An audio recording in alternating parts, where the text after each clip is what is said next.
Most people think healing means leaving the past behind, moving on, putting distance between who you are now and everything that hurt you back then. And this week, two of the most famous people on the planet showed us that's not exactly what healing looks like. Miley Cyrus stood on a Disney stage in a blonde wig, performing songs she spent years saying she wanted nothing to do with. It's younger. And Justin Bieber stood in front of 100,000 people at Coachella, pulled up YouTube on his laptop, and sang duets with footage from his younger self. All this after spending years talking about the significant childhood trauma that he suffered by being a child star. And the internet is calling it a massive comeback.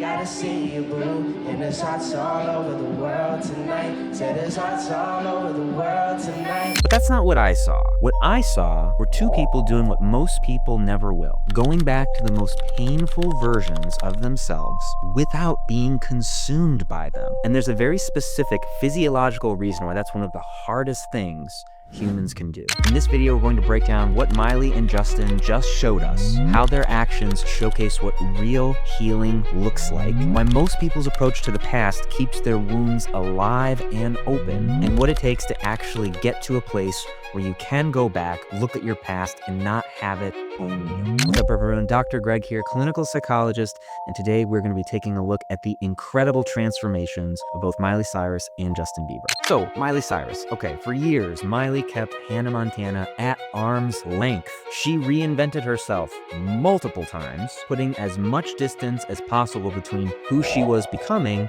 and her former Disney star. That includes the blonde wig and all. And look, that makes complete sense. She was a child who grew up in public under enormous scrutiny, forced to apologize for things that she didn't think were wrong, all while her family was fracturing behind the scenes. Of course she ran. That's a lot for one person to deal with, especially a child. What most people miss here is that running isn't healing. But the thing you're running from isn't going to just disappear overnight, nor is it ever going to disappear if you keep avoiding it. What Miley did on that Disney stage was not nostalgia. She didn't just show up to cash in on a cultural moment, although of course I hope she got a lovely paycheck from the event. She wrote a brand new song called Younger You about her younger self and performed it live. That is not what avoidance looks like. That is what acceptance looks like. The psychological term for what she did is called integration. The ability to look at a painful or complicated part of your past, hold it without flinching, and say,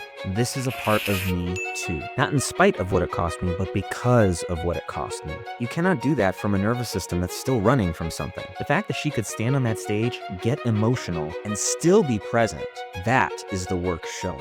Hey you, it's younger.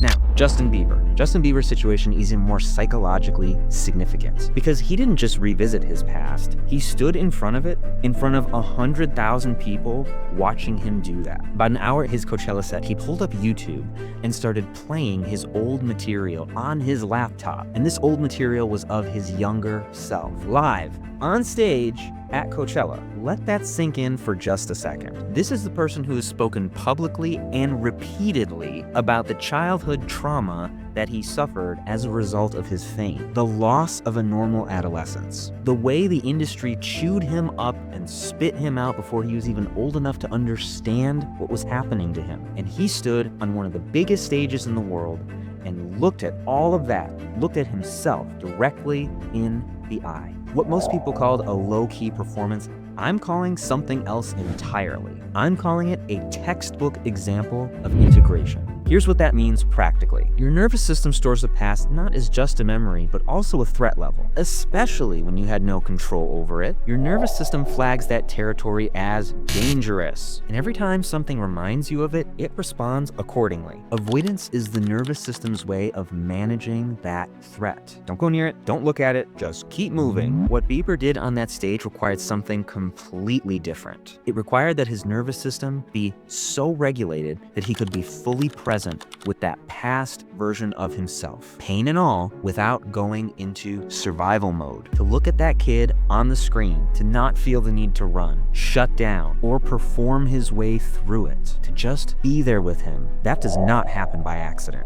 This is the result of significant work. Here's the misconception that most people carry about healing, that the goal is to get far enough away from the past that it stops affecting you. That if you work hard enough, reinvent yourself enough, one day you'll wake up and it's just not gonna matter. That's not how it works. Your nervous system doesn't heal through distance. It heals through presence. The wound doesn't close just because you stop looking at it. It closes when you're finally able to look at that wound and not jump into survival mode or that fight or flight mode that we've all experienced. That's the difference between avoidance and acceptance. Avoidance says, I'm fine because I don't go near it anymore. Acceptance says, I can go near it and be okay. And the reason most people never get there isn't because of a lack of willpower or a lack of insight. It's that their nervous system never learned how to stay regulated in the presence of difficult material. Nobody taught them how to sit with that discomfort, be with the hard thing, without being consumed by it. So when you see Miley getting emotional on a Disney stage, or Bieber singing duets with his younger self at Coachella, don't call it a comeback, call it what it actually is. Two people who did the work, who got regulated enough to go back without being swallowed by it, who learned that healing isn't about leaving the past behind. It's about being able to hold it without it running the show. And if there's a version of you that you're keeping at arm's length, something that you've been managing instead of facing, that's a nervous system that hasn't felt safe enough to go there yet. The goal isn't to force, the goal is to build enough capacity so that you can go there when you're ready. That's what the Autopilot Interrupt Protocol is all about. It's the first link in the description, it's free, it takes 3 minutes, and it's the first step toward being able to go back without the past owning you.